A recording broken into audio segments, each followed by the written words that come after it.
చిన్నప్పుడు నేను ఒక్కడనే కష్టపడుతున్నానని, నాకు సాయంగా ఉండాలని చదువు అవ్వలేదన్న వంకతో చదువు మానేశావు.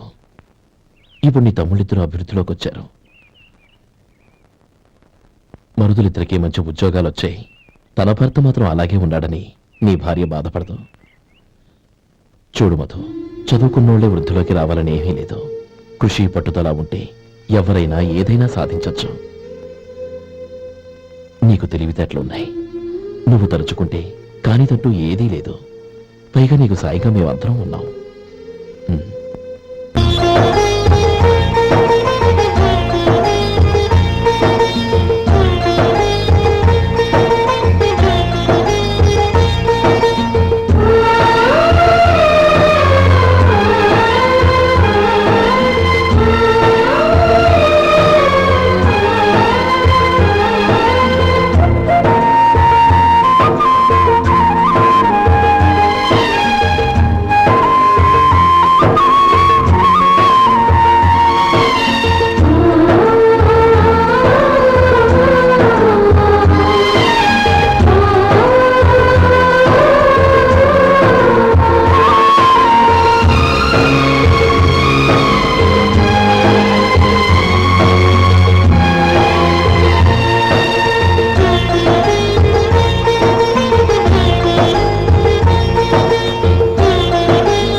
బాబు రా. నమస్కారం అండి. వచ్చే వారి నుంచి 100 పచ్చడి బాటిళ్లు, 100 మసాలా ప్యాకెట్లు ఎక్కువేయండి. అలాగేనండి. మార్కెట్ లో మీ ప్రొడక్ట్స్ కి మంచి పేరు వచ్చింది. చాలా సంతోషం అండి. వస్తానండి. Best of luck.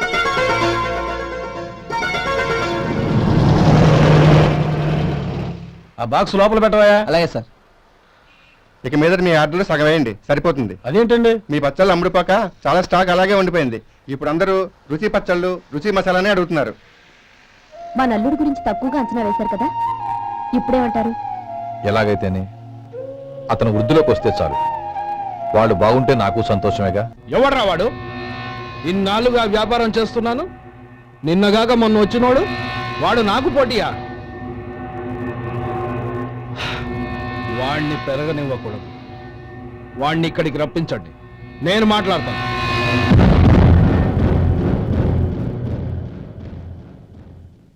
నమస్కారం అండి. రమ్మన్నారంట? నీ పచ్చళ్ళ కంపెనీ మూసేయాలి. నీకెంత కావాలి? 5 లక్షలు ఇస్తాను. చాలా?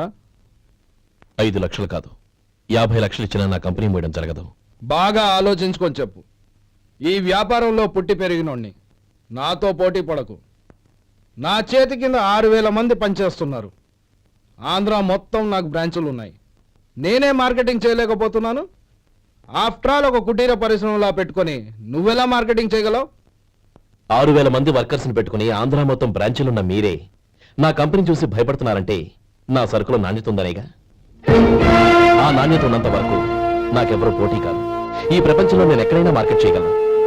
వస్తాను.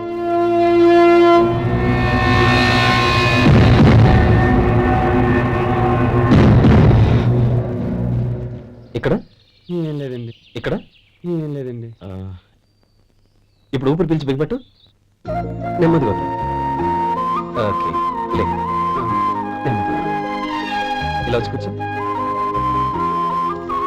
ఏం లేదు, మామూలు కడుపు నొప్పే. ఈ టాబ్లెట్స్ 3 రోజులు వాడు. ఎలా వాడాలో ఇందులో రాశాను.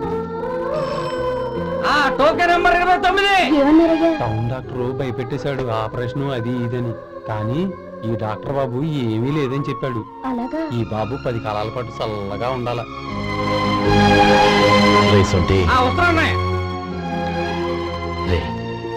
భగవంతుడి దయ వల్ల తమ్ముడు హస్తవాసి మంచిదని అప్పుడే పేరొచ్చిందిరా. తమ్ముడిని దగ్గరుండి జాగ్రత్తగా చూసుకో. పని హడావుల్లో పడి వేళకి భోంచేయడము.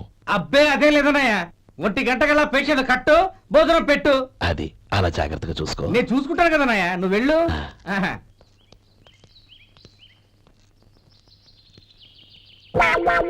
అయ్యో, ఏంటయ్యా ఉంటున్నాడా ఈ దెబ్బలు? ఏదైనా యాక్సిడెంటా? అదేం కాదండి, మరి గోరు కొరికినందుకు ఎలక్ట్రిక్ స్తంభానికి కట్టేసి ఇలా రక్తం వచ్చేలా కొట్టారండి. ఊరు కొరికినందుకు ఎలక్ట్రిక్ స్తంభాన్ని కట్టేసి ఇంతలా కొడతారా? వాళ్ళతో మనుషులా రాక్షసులా? చాలా థ్యాంక్స్ అండి, కనీసం మీరైనా అర్థం చేసుకున్నారు. వాళ్ళు అర్థం చేసుకోలేదండి.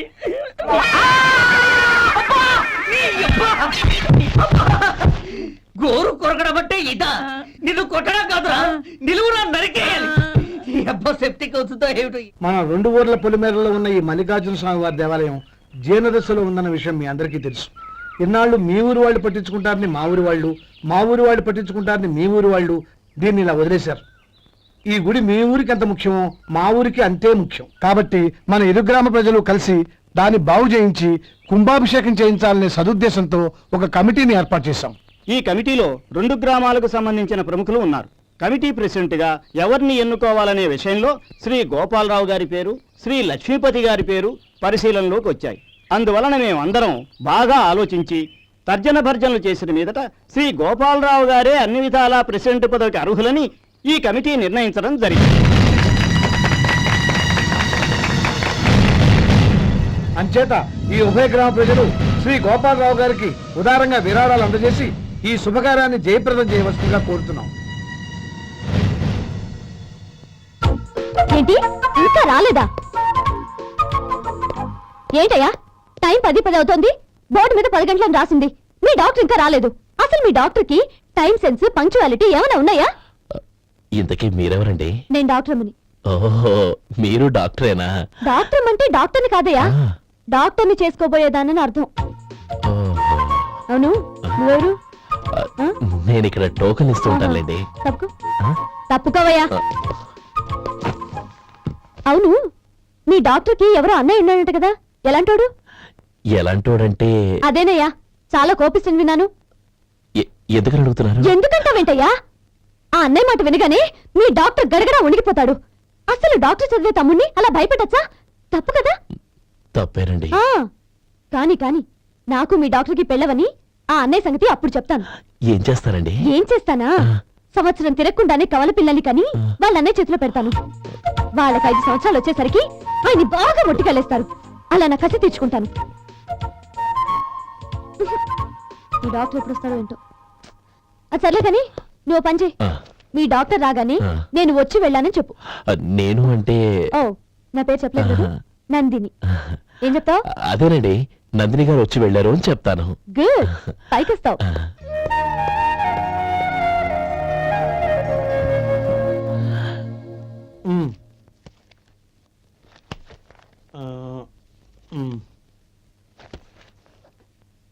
దీంతో మొత్తం 4,98,200 అయ్యాయి. పోతే నువ్వు ఇచ్చినంత ఇవ్వలేకపోయినా ఈ దైవకార్యానికి నా వంతు చంద 1800. దీంతో మొత్తం 5 లక్షలు పూర్తయ్యాయి.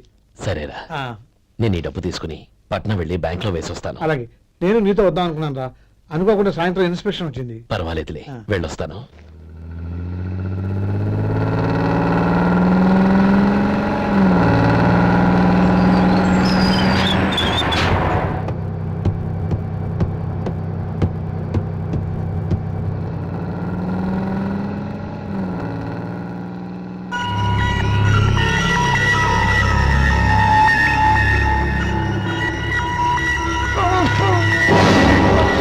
అయ్యో, మూర్చ మూర్చ, బసాపండి బసాపండి.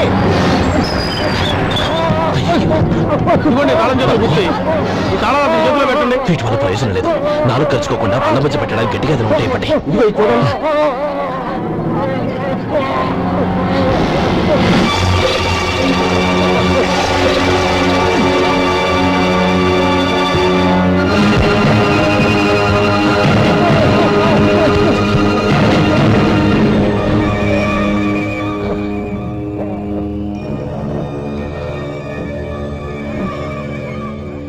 మీరు వెళ్ళి మీ సీట్లో కూర్చోండి, కొంచెం గాలాండి పడ్డి.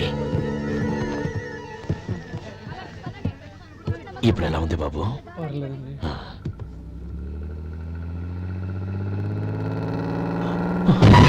అయ్యో, నా బ్యాగ్ ఎవరైనా చూసారా?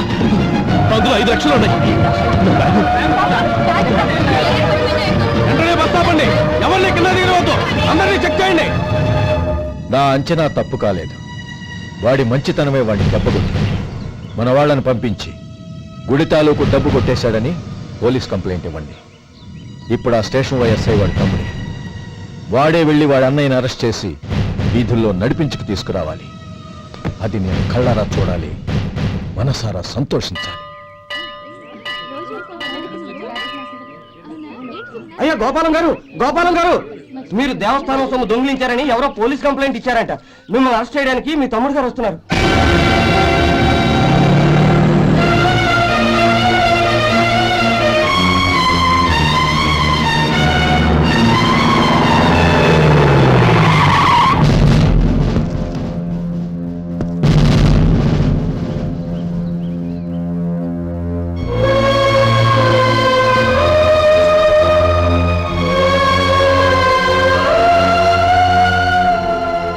చూడు గోపి, ఎప్పుడు నువ్వు ఉద్యోగంలో చేరావో అప్పుడే తన పరానే తేడా మర్చిపోవాలి.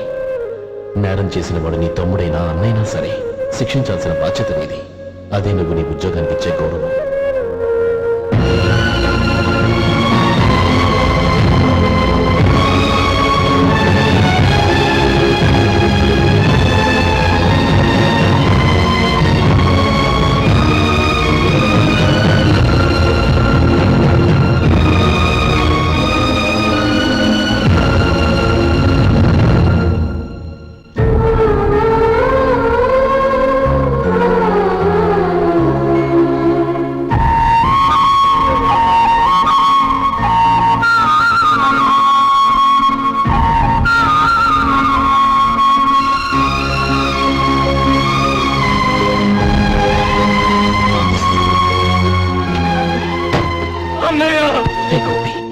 ఏమిట్రా ఇది?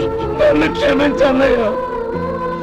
నేను కోరి ఉద్యోగుల చేతులు మాట్లాడుతున్నా, కానీ ఇలాంటి పరిస్థితి ఎదురవుతుంది అనుకోలేదు. నా ఒంట్లో ప్రతి రక్త పట్టు నీ భిక్షానన్నయ్య. నిన్ను అవమానపరిచి ఉద్యోగం నిలబెట్టుకునే బదులు నా ప్రాణాలను వదులుకుంటారు, కానీ ఈ పని మాత్రం చేయలేనన్నయ్య.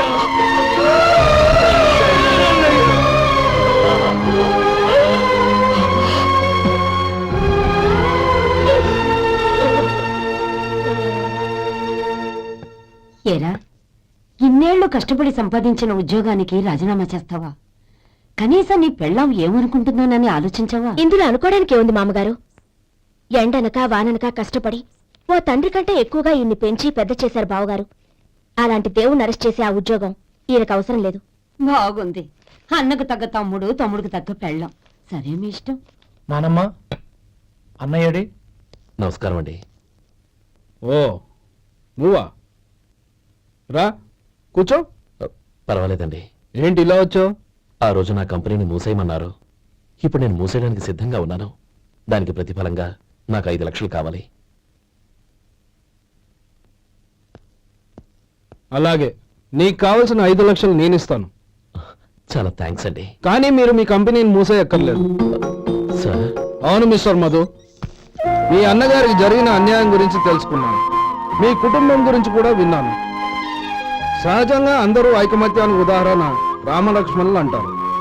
కానీ ఆ రామలక్ష్మణులు ఎలా ఉంటారనేది పుస్తకాల్లో చదవడం తప్ప ఎవ్వరూ చూడలేదు. మీ అన్నదమ్ములను చూస్తే ఆ రామలక్ష్మణులు ఇలాగే ఉండేవారేమో అనిపిస్తుంది. అలాంటి కుటుంబానికి ఇలాంటి ఇబ్బంది రావడం నిజంగా దురదృష్టం.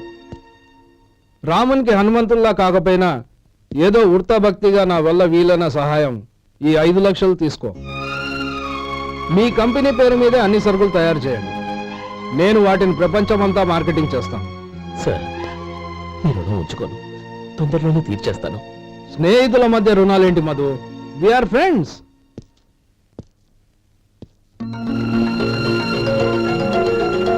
ఏంటో అక్కడ ఆగిపోయావు? రా. నువ్వు మీ అన్నయ్యని అరెస్ట్ చేయడానికి అట్టెళ్ళావు, ఆయన లొంగిపోవడానికి ఇటు వచ్చారు. అవును, యూనిఫామ్ చేత్తో పట్టుకొచ్చావేంటి? సార్, నేను రే, ఈ మాత్రం దానికే బెదిరిపోయి ఉద్యోగం వదులుకుంటావా? నువ్వు ఇలాంటివి ఎన్నో సమర్థవంతంగా ఎదుర్కోవాలి. నిన్ను నేను ఎస్పీగా చూడాలి. అది కాదన్నయ్య. ఇంకేం మాట్లాడకు. ఇన్స్పెక్టర్ గారు, నన్ను లాకప్ లో పెట్టండి. ఆగండి సార్, ఆ డబ్బు ఎక్కడికి పోలేదు. నేనే తీసి జాగ్రత్త చేశాను. ఈ విషయం అన్నయ్యకి తెలియక బ్యాగులో డబ్బు కనబడకపోవడంతో అది పోయిందనుకున్నాడు. నేను పట్నం నుంచి వచ్చేసరికి జరిగిన గొడవంతా తెలిసింది. రే మధు, జరిగిన దానికి నన్ను క్షమించనయ్యా. ఇంటికి వెళ్ళాక అన్ని వివరంగా చెప్తాను. సార్, ఇదిగోండి 5 లక్షలు. ఇది కమిటీ వాళ్ళకి అప్పగించి ఈ కేసు కొట్టేయండి సార్. భలే వాడివయ్యా, తీసినప్పుడు ఒక మాట ఆయనతో చెప్పుండొచ్చుగా. అనవసరంగా పెద్ద స్టేషన్ వరకు రప్పించావు. Sorry sir. అన్నయ్య, మీరు ఇంటికి వెళ్ళండి. నేను లెక్క అప్ప చెప్పేసి వస్తాను. వస్తానండి. అలాగే.